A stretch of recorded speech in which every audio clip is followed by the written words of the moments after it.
Perkembangan statistika diawali sebagai suatu ilmu yang membahas cara-cara mengumpulkan angka sebagai hasil pengamatan menjadi bentuk yang lebih mudah dipahami.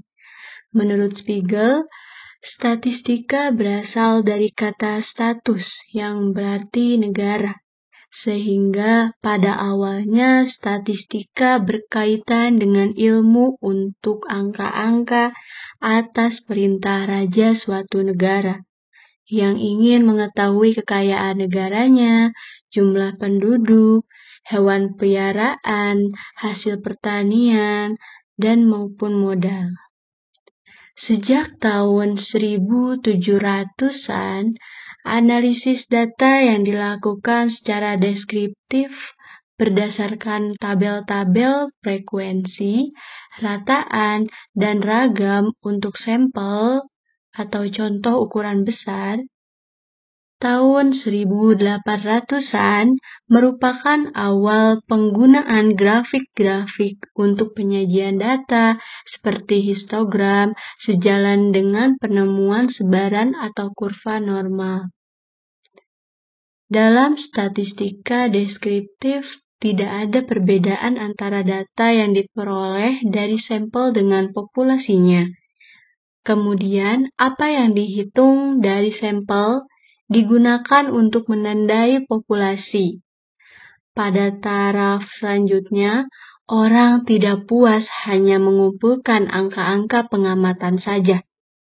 Mereka juga tidak puas bahwa yang diperoleh dari sampel digunakan untuk mencirikan populasi. Menurut J. Supranto, ada dua pengertian statistik. Yang pertama, dalam arti sempit, statistik adalah data ringkasan yang terbentuk angka atau kuantitatif. Yang kedua, dalam arti luas, statistik adalah ilmu yang mempelajari cara pengumpulan, penyajian, dan analisis data, serta cara penarikan kesimpulan, serta berdasarkan hasil penelitian yang menyeluruh. Statistik merupakan ilmu yang mempelajari seluk-beluk data berkaitan dengan pengumpulan, pengolahan, penganalisisan, penafsiran, dan penarikan kesimpulan dari data yang terbentuk angka-angka.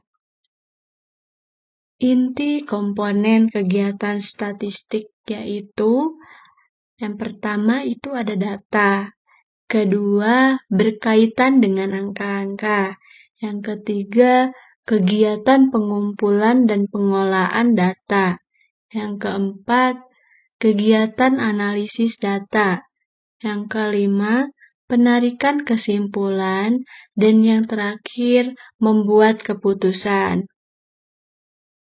Bidang kajian cakupan statistik deskriptif yaitu yang pertama distribusi frekuensi, yang kedua penyajian grafik, bagan, dan diagram, yang ketiga pengukuran tendensi sentral pemusatan atau yang biasa kita sebut itu mean, median, dan modus, dan yang terakhir pembagian distribusi atau yang biasa kita sebut kuartil, desil, dan persentil. Lalu variabel ada range, mean deviasi, standar deviasi, dan z-score. Selanjutnya ada angka indeks, dan yang terakhir time series atau deret waktu atau data berkala. Bidang kajian statistik inferensial. Yang pertama itu ada probabilitas teori kemungkinan. Kedua, distribusi teoritis. Yang ketiga, sampling dan distribusi sampling. Yang keempat, studi estimasi. Yang kelima, uji hipotesis. Keenam, analisis korelasional dan uji signifikansi. Dan yang terakhir, analisis regresi untuk peramalan. Berdasarkan bentuk distribusi parameternya, statistik dibagi menjadi yang pertama, statistik parametrik. Bagian statistik di mana parameter populasi diketahui mengikuti distribusi normal dan memiliki varians yang homogen. Dan yang kedua ada statistik non-parametrik, yaitu jenis statistik di mana parameter populasi tidak mengikuti distribusi normal atau distribusi bebas, dan varians tidak perlu homogen. Mengapa sih perlu statistik di administrasi publik? Yang pertama, untuk menjelaskan hubungan antar variabel. Yang kedua, untuk melakukan estimasi dan melakukan perbandingan atau komparasi. Yang ketiga, menyusun perencanaan dan membuat ramalan. Keempat, mengatasi berbagai perubahan. Yang kelima, membuat keputusan secara lebih baik. Dan yang terakhir, menampilkan hasil penelitian dan analisis praktis dalam berbagai bentuk. Alasan pertama, belajar statistik itu penting karena statistik memiliki peran dalam mengkomunikasikan informasi. Statistik memiliki kemampuan untuk mengetahui apakah informasi yang barusan kita baca ini apakah relevan terhadap masalah yang kita hadapi. Alasan ini sangat dekat dengan dunia yang kami jalani. Alasan kedua adalah karena peranan statistik sebagai language of science. Statistik digunakan untuk mengkomunikasikan ide-ide yang didapatkan dari penelitian ataupun observasi secara tepat dan efisien. Maka, untuk menjadi konsumen informasi yang cerdas dan tidak dimakan oleh data, kita harus menguasai statistik. Seperti penjelasan sebelumnya, statistika secara prinsip mula-mula hanya mengurus data yang dipakai lembaga-lembaga administrasi dan pemerintahan. Pengumpulan data terus berlanjut, khususnya melalui sensus yang dilakukan secara teratur untuk memberi informasi ke pendidikan yang berubah setiap saatnya. Secara umum, terdapat 3 jenis statistik, yaitu statistik deskriptif, komparatif, dan asosiatif.